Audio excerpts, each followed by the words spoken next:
मिले न जमुना सरस्वती में मिले न गंगा नहाए। इसका मतलब जमुना सरस्वती गंगा नहाना बंद। मिले न मूर्ति में मंदिर में मिले न अलग जगाए। बोले अब मूर्ति पूजा बंद, मंदिर जाना बंद। बोले ऐसा नहीं। ये सब सार्थक तब होते हैं जब प्रेम होता है। मंदिर में तो भक्त जाता है प्रेम से, तो उसे भगवान का दर्शन होता है। और उसी मंदिर में जिसे प्रेम नहीं है वो चोर भी जाता है, उस चोर को भगवान का दर्शन नहीं होता, उसको केवल सोना चांदी दिखाई पड़ता है। जाता तो चोर भी।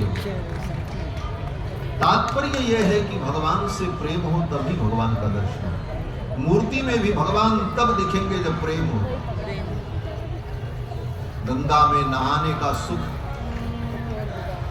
अनुभव तब होगा जब प्रेम होगा। तो यही अनुभव होगा, ये गंगा ठाकुर के चरणों से प्रकट हुई और ठाकुर के इस चरणामृत में हम डुबकी लगा रहे हैं, अर्थात ठाकुर के चरणों में हम पहुंच गए। अब ठाकुर के चरण में पहुंच गए, अब तो हमारा कल्याण होगा। इस भाव से यही प्रेम है। और ये प्रेम न पढ़ने से मिलता है, न किसी साधन से मिलता है। ये प्रेम केवल प्रेमी भक्तों की कृपा से मिलता है। जो भगवान के प्रेमी हैं उनकी कृपा हो जाए।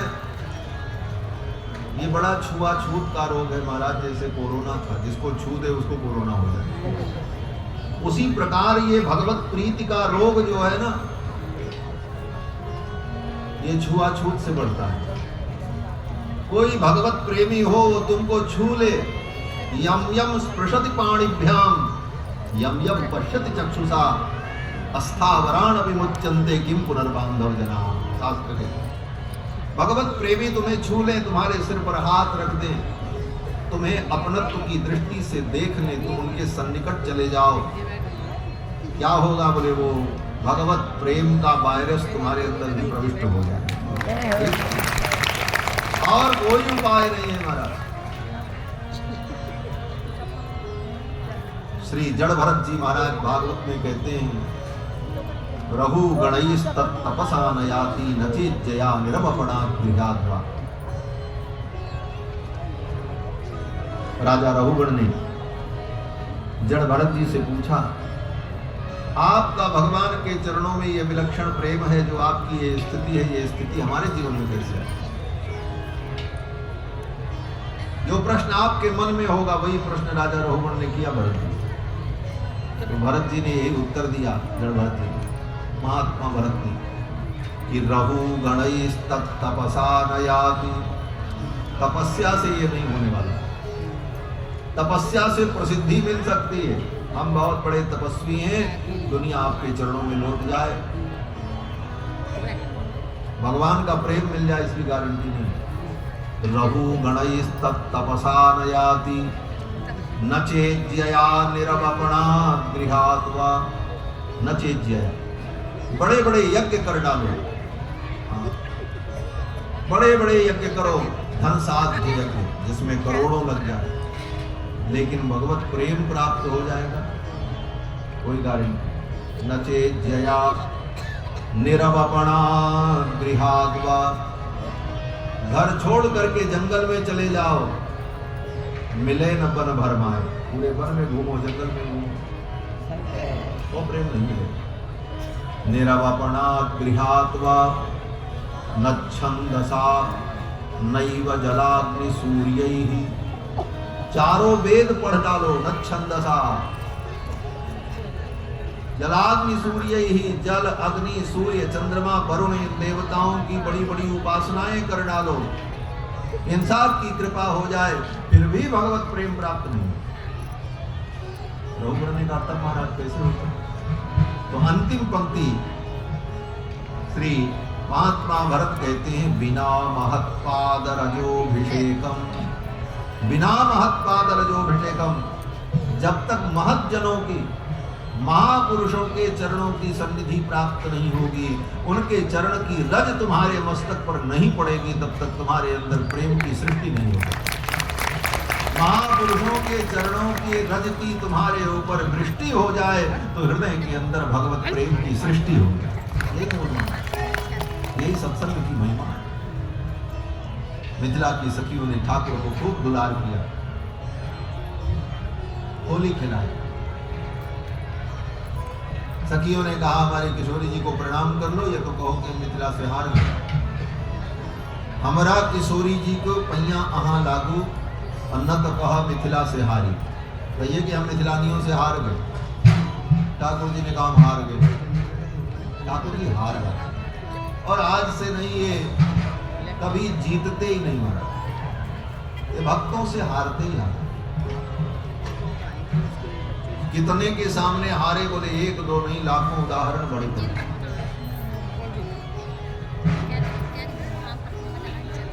पितामह ने प्रतिज्ञा कर ली, भगवान को हारना पड़ा, अपनी प्रतिज्ञा छोड़नी पड़ी। तो भगवान ने कहा ठीक है हम हार स्वीकार करते हैं।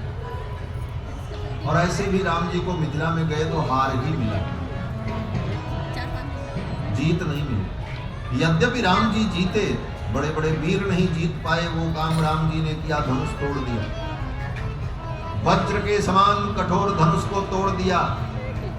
लेकिन तोड़ने के बाद राम जी को क्या मिला, बोले हार ही तो मिला। किशोरी जी ने गले में हार पहनाया और क्या पहनाया,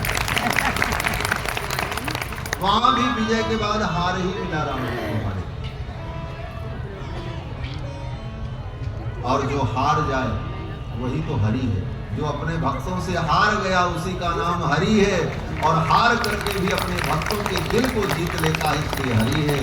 जो अपने भक्तों के हृदय को हरण कर ले, मन को हरण कर ले, चित्त को हरण कर ले, उसका नाम हरि है। अपने भक्तों के जन्म जन्मांतर कल्प कल्पांतर जुग जुगांतर के पाप ताप संताप का जो हरण कर ले वही हरि है। हरे हरति पापानि दुष्ट चित्तैरपस्मृता। भगवान ने मिथिला में होली का आनंद अनुभव किया। चैत्र का महीना आ गया, चैत्र, अब विदाई कर दो। मिथिला की सखियों ने कहा चैत्र महीना आपका जन्म मास है, चैत्र में आपका जन्म हुआ है। बोले हाँ, हम जन्मदिन मनाएंगे अयोध्या जाकर। सखियों ने कहा जिस महीने में जिसका जन्म होता है वो महीना उसके लिए शुभ कार्य के लिए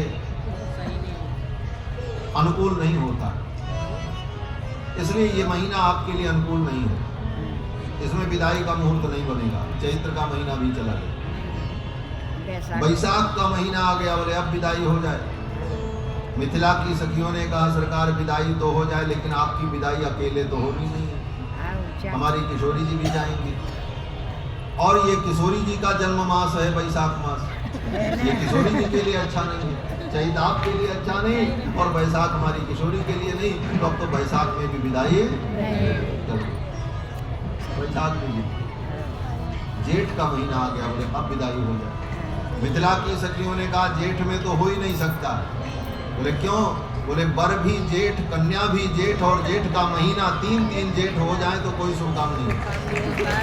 आज भी ये लोग रीति, बर ज्येष्ठ हो कन्या भी ज्येष्ठ हो तो जेठ के महीने में ब्याह नहीं होगा, विदाई नहीं होगी, तिलक नहीं होगी, बर रक्षण नहीं होगा, बर वरण नहीं होगा, ये सारे कर्मों का निषेध है। तो मिथिला की सखियों ने कहा कन्या भी ज्येष्ठा, बर भी ज्येष्ठ और ज्येष्ठ का महीना 3 जेठ हो गए, अब तो जेठ में विदाई चल गई।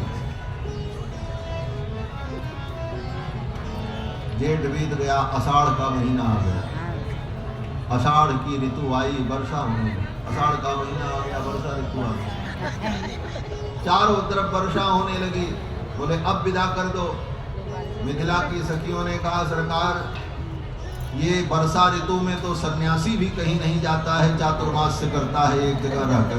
आप गृहस्थ होकर के परिवार लेकर के इस पानी में कहाँ जाओगे? चारों तरफ पानी पानी है।